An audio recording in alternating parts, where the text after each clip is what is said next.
आज जो मूवी मैं आपको एक्सप्लेन करूंगा उसका नाम सिनिस्टर है, जो कि 2012 में रिलीज़ हुई। मूवी स्टार्ट होते ही हमें एक फुटेज दिखाई जाती है जिसमें हम देखते हैं कि 4 लोग सुसाइड कर रहे होते हैं और कोई इस सारे सीन की रिकॉर्डिंग कर रहा होता है। अब सीन शिफ्ट होता है और हमें एक राइटर दिखाया जाता है जिसका नाम एलिसन था। वो रियल बेस्ड क्राइम स्टोरीज पर रिसर्च करता था।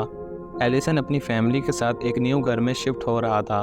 उसकी फैमिली में 4 मेंबर्स थे, एलिसन और उसकी बीवी और उन दोनों के 2 बच्चे।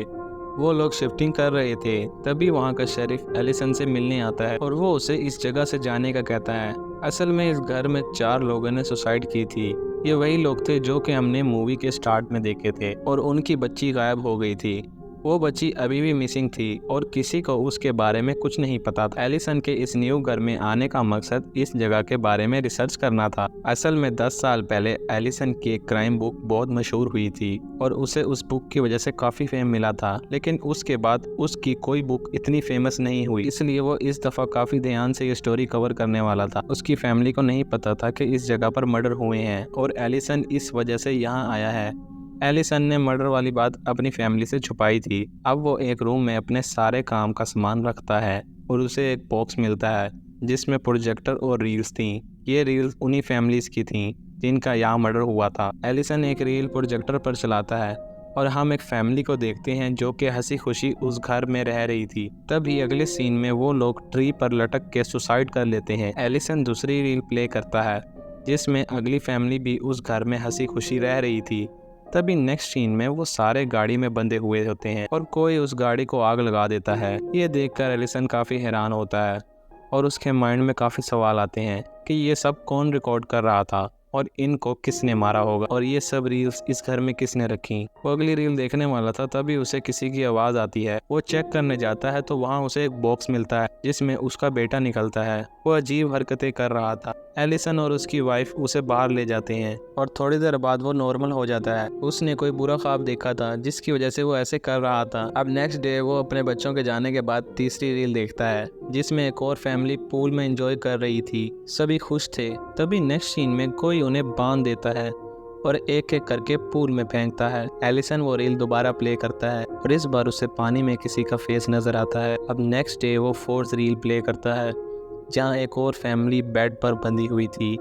तभी कोई वहां आता है और उनका गला दबाकर उन्हें मार देता है। एलिसन अब उस फैमिली के मर्डर के बारे में सर्च करता है जहां उन्हें पता चलता है कि इनकी डेथ ऐसी ही हुई है, लेकिन उनकी फैमिली का छोटा बेटा गायब था। जहां हमें ये पता चलता है कि सब फैमिली का कोई ना कोई बच्चा जरूर मिसिंग होता है और उसका किसी को कुछ पता नहीं। वो ये सब देख रहा था कि तभी लाइट चली जाती है और उसे वहाँ आवाज़ें आना शुरू हो जाती हैं। वो उन आवाज़ों का पीछा करता है। वो अडक में पहुँचता है जहाँ उसे रील्स का ऊपर वाला हिस्सा मिलता है और उसे कुछ ड्राइंग्स मिलती हैं जिसमें उन फैमिलीज़ की डेथ का तरीका था और उन ड्राइंग्स में एक करेक्टर ज़्यादा था जिसका नाम बुगी लिखा हुआ था। वो वापस आते हुए वहाँ से गिर जाता है और उसे चोट लग जाती है। उसे डेप्यूटी मिलने आता है जो कि उसका हालचाल पूछता है। वो उसकी बुक्स का फ़ैन था। वो उसे कहता है कि अगर आपको किसी भी किस्म की हेल्प चाहिए हो तो बताना। इस पर एलिसन उसे अपने रूम में ले जाता है और उसे इन मर्डर्स की और डिटेल्स हासिल करने का कहता है, जिस पर डेप्यूटी उसकी बात मान जाता है। अब एलिसन उस बुगी पर रिसर्च कर रहा था।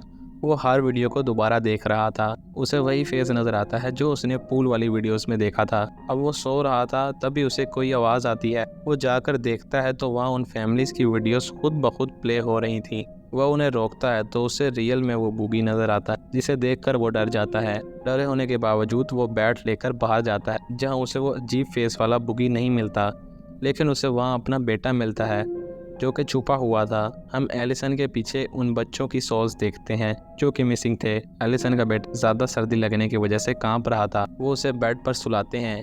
नेक्स्ट डे डेप्यूटी उसे मिलने आता है। वो उसे बताता है कि मैंने इन केस पर रिसर्च की है और हर वीडियो में मैंने एक सिंबल देखा है। वो एलिसन को एक प्रोफेसर से इसके बारे में मज़ीद पता करने का मशवरा देता है। वो प्रोफेसर एक प्रीस्ट भी होता है। अब एलिसन उस लास्ट रील को प्ले करता है जिसमें वो देखता है कि एक और फैमिली को कोई ग्रास कटर से मार देता है।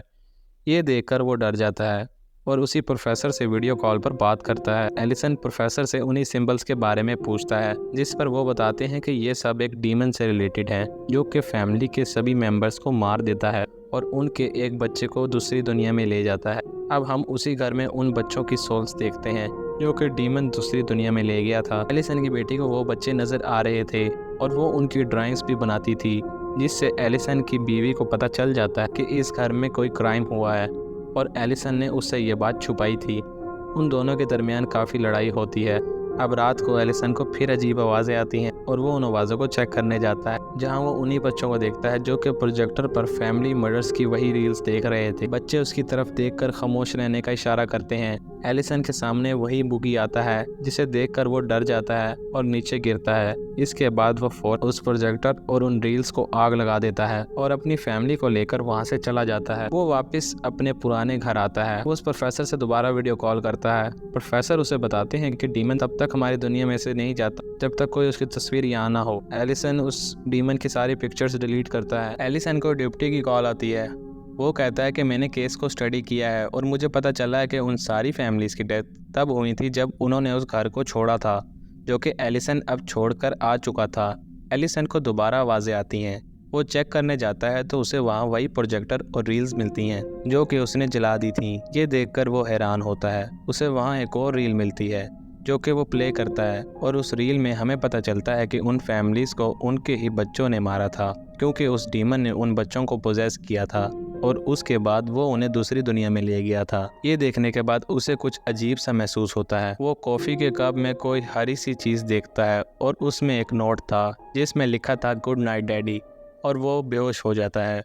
जब उसे होश आता है तो वो बंधा होता है और उसकी बेटी के हाथ में एक कुल्हाड़ी और कैमरा होता है जिससे वो वीडियो रिकॉर्ड कर रही थी। वो उस कुल्हाड़ी से अपनी फैमिली को मार देती है। नेक्स्ट सीन में हम उस घर में हर तरफ खून ही खून देखते हैं और वो बच्ची अपनी फैमिली की ड्राइंग बना रही थी।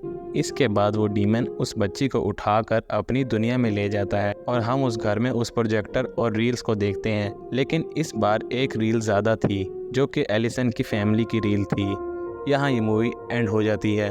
अगर आपको हमारी एक्सप्लेनेशन पसंद आई हो तो हमारे चैनल को सब्सक्राइब करें, इस वीडियो को लाइक करें, कमेंट करें और शेयर करें।